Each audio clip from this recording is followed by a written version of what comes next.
Hi friends, welcome back to channel. నా పేరు music అక్కడ యూట్యూబ్ ఛానల్ అని చెప్పి టెక్నాలజీ గురించి కాదు, అప్పుడప్పుడు మనం జియో పాలిటిక్స్ లో పట్టుకున్నాం. ఎందుకంటే ఇది చాలా ఇంపార్టెంట్ వీడియో, అవేర్నెస్ స్ప్రెడ్ చేసే వీడియో అనుకోండి. సో ఇదేంటంటే ఫస్ట్ ఇండియా బర్నింగ్ ఇష్యూస్ మన టాపిక్. ఈ వీడియో చేయడానికి గల కారణం ఏంటంటే మన ఇండియా అయితే 5 కేటగిరీస్ అయితే ఇష్యూస్ అయితే ఫేస్ చేస్తుంది. ఆ 5 వీటి గురించి అయితే ఇప్పుడు నేను ఎక్స్ప్లెయిన్ చేయబోతున్నాను. ఒకటి ఎకనామిక్స్, ఒకటి పాలిటిక్స్, ఒకటి పాపులేషన్, అలా ఉంటాయి. అన్ని మనం నీట్ గా డిస్కషన్ చేద్దాం. ప్రతి స్టెప్ అయితే ఎక్స్ప్లెయిన్ చేస్తాను, చూడండి. వీడియో నచ్చితే నెక్స్ట్ నుంచి కొద్దిగా ఎక్కువ జియో క్వాలిటీ కంటెంట్ అయితే చేస్తాను, చూడండి. Let's start our video.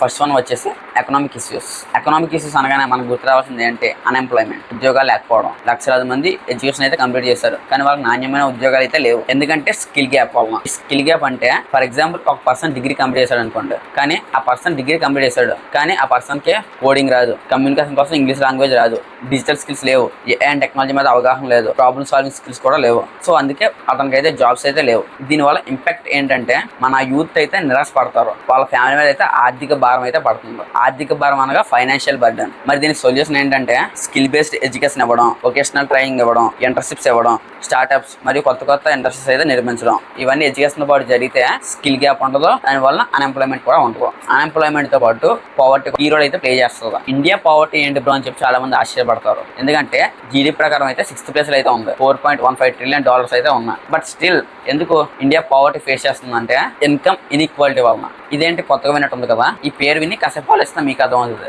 Income inequality అంటే ఏంటంటే రిచ్ పర్సన్స్ బాగా ఎదిగిపోతున్నారు, కానీ పూర్ పీపుల్ కి 3 పూట్ల ఆహారం, ఉండడానికి ఇల్లు లేదు.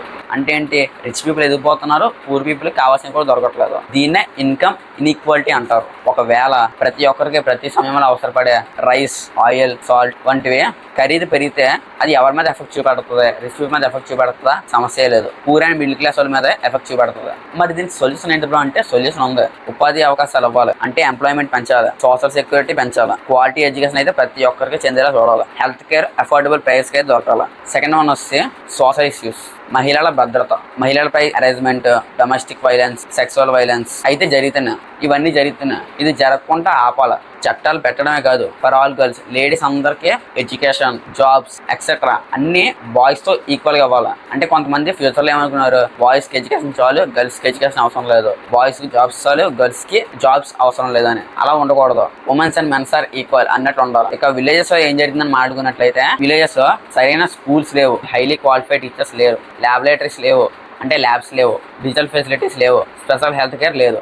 మరి దీనికి సొల్యూషన్ ఏంటంటే గవర్నమెంట్ మంచి స్కూల్స్ నిర్మించాలి. ఆ స్కూల్స్ లోనే వెల్ ట్రైన్ టీచర్స్ అయితే ఉండాలి, ఇంకా డిజిటల్ లెర్నింగ్ అయితే ఉండాలి, ప్రైమరీ హెల్త్ కేర్ అయితే ఉండాలి, అండ్ డాక్టర్స్ అండ్ మెడిసిన్స్ అయితే ఉండాలి, టెలిమెడిసిన్స్ కూడా ఉండాలి. ఇలాంటి అన్ని సదుపాయాలు ఉండాలి. ఈ టెలిమెడిసిన్స్ కొద్దిగా డిఫికల్ట్ ఉంది కదా, తెలిస్తే పర్లేదు, తెలియలేనట్టు వినండి. టెలిమెడిసిన్స్ అంటే ఇప్పుడు ప్రతి ఒక్కరు మన దగ్గర ఉంటారు కదా, దూరంగా ఉంటారు చూసా, అప్పుడు దూరంగా ఉన్న డాక్టర్స్ ని కాంటాక్ట్ అయ్యి, ఇక్కడ కొంతమంది డాక్టర్స్ ఉంటారు, వాళ్ళకి తెలియలేదనుకో ఏ సమస్య అని దూరంగా ఉన్న డాక్టర్స్ ఫోన్ చేసి అడిగి కనుక్కుంటారు. దాన్నే టెలిమెడిసిన్స్ అయితే అంటారు. నెక్స్ట్ మూడోది environmental issues. Air pollution and stubble burning. పేరు ఇంపార్టెంట్, గుర్తుపెట్టుకోండి. అసలు ఎయిర్ ఎందుకు పొల్యూట్ అవుతుంది అని డౌట్ వస్తుంది కదా, చెప్తాను వినండి. ఎయిర్ పొల్యూట్ అవడానికి గల కారణాలు వెహికల్స్ ఎమిషన్, అంటే వెహికల్స్ నుంచి వచ్చిన పొగ, పెట్రోల్ డీజిల్ అది వాడుతుంది కదా, వాటిలోంచి పొగ వస్తుంది కదా, అదే. నెక్స్ట్ ఇండస్ట్రీ నుంచి చాలా స్మోక్ అయితే రిలీజ్ అవుతుంది, మనం చూస్తాం కదా, ఎన్టీపీసీ అలాంటి అన్ని. నెక్స్ట్ కన్స్ట్రక్షన్ చేస్తున్నప్పుడు డస్ట్ వస్తుంది కదా, అది. వేస్ట్ అంటే వేస్ట్ మనం కాల్చేస్తాం. ఇంకా crop residue burning. Crop residue burning చాలా ఇంపార్టెంట్. ఎందుకంటే నార్త్ అంతా పొల్యూట్ అవడానికి one of the major reason ఏంటంటే,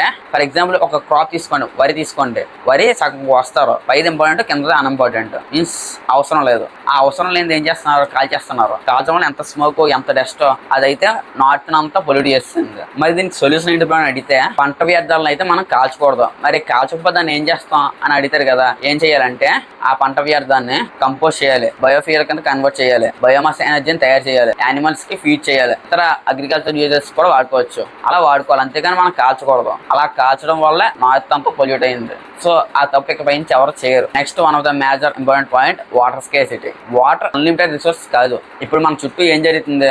గ్రౌండ్ వాటర్ ఎక్స్ట్రాక్షన్ జరుగుతుంది, రెయిన్ఫాల్ తగ్గిపోతుంది, వాటర్ ఎక్కువ వేస్ట్ అయిపోతుంది, క్లైమేట్ చేంజ్ అయిపోతుంది. ఇదంతా జరగడం వల్ల వాటర్ మీద స్ట్రెస్ అయితే పెరిగిపోతుంది. మరి దీని సొల్యూషన్ ఏంటి? రెయిన్ వాటర్ హార్వెస్టింగ్ చేయాలి, గ్రౌండ్ వాటర్ రీఛార్జ్ చేయాలి, డ్రిప్ ఇరిగేషన్ మెథడ్ అయితే ఫాలో అవ్వాలి, వాటర్ వేస్టింగ్ అయితే తగ్గించాలి, ఫారెస్ట్ కన్జర్వేషన్ అయితే చేయాలి. Fourth one political issues. ఈ పొలిటికల్ ఇష్యూస్ అన్ని అవేర్నెస్ జరుగుతుంది.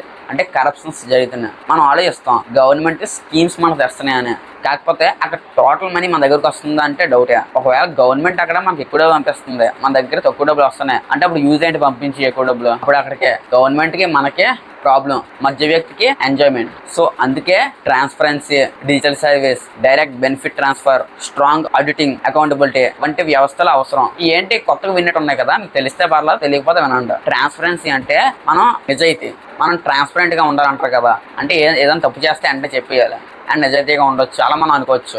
నెక్స్ట్ మనం డిజిటల్ సర్వీస్ చేయాలి, ఇది అందరికీ తెలిసిందే.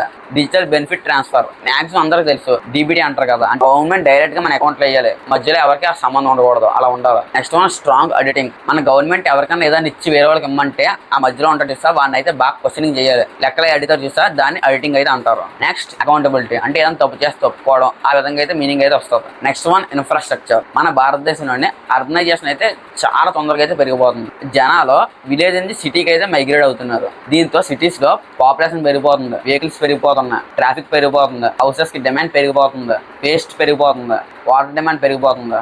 ఈ చైన్ అయితే అక్కడ క్రియేట్ అవుతుంది. అందుకే సిటిజన్స్ లో public transport, roads, drainage, water management, water supply, affordable housing వంటి ఇన్ఫ్రాస్ట్రక్చర్ ముందుగానే మనం ప్లాన్ చేయాలి.